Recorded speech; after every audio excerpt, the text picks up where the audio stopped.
This is Arboretum Road, and it's called that because it's the road to the Peavy Arboretum. This is 99 West. This is just a mile from Adair Village. I was here 2 weeks ago, but today I'm specifically going to the Arboretum. By the way, this is a type of T intersection that at some point soon, as they build more houses on this road and in Adair Village, we might have to have a light here. But for now, I'm going up the road.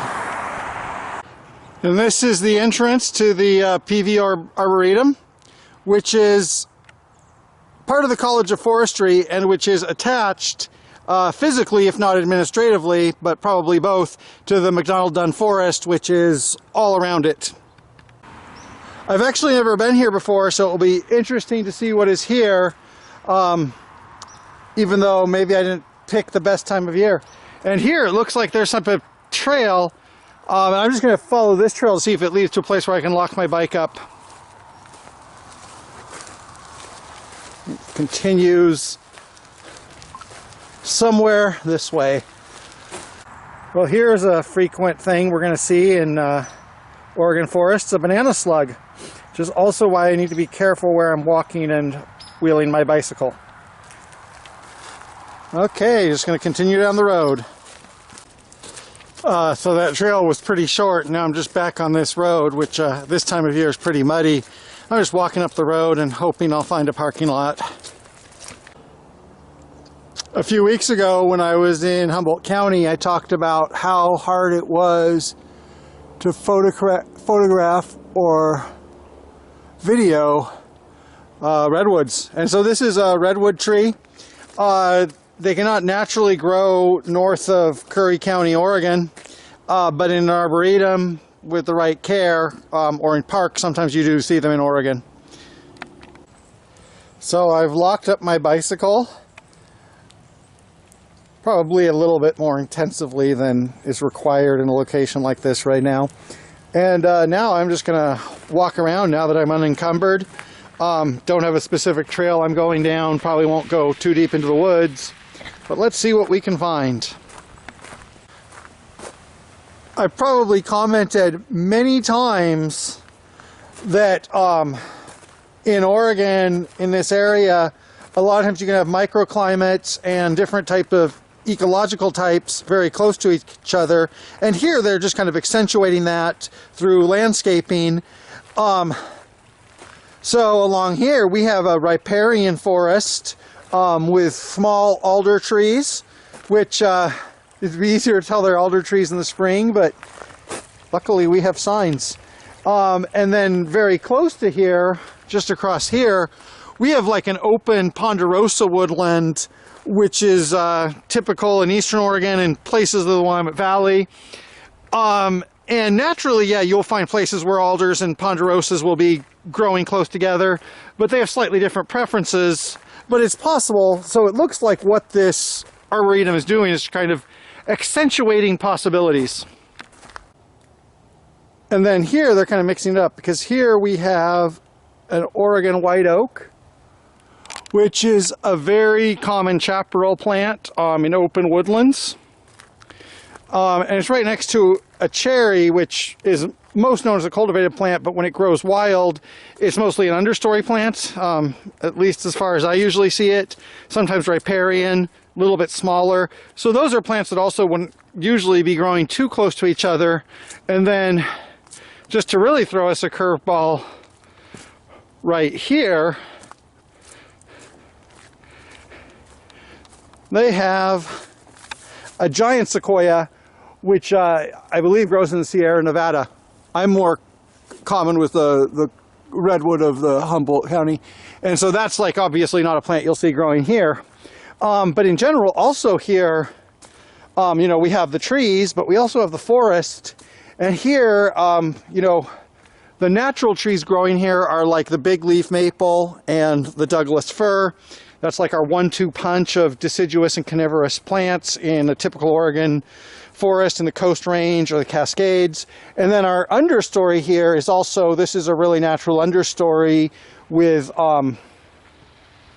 sword fern, various types of blackberry, So this is like here, I think we're still in the Arboretum, but this is more what entering into a natural forest as opposed to just the really cultivated plants that might not even naturally grow here.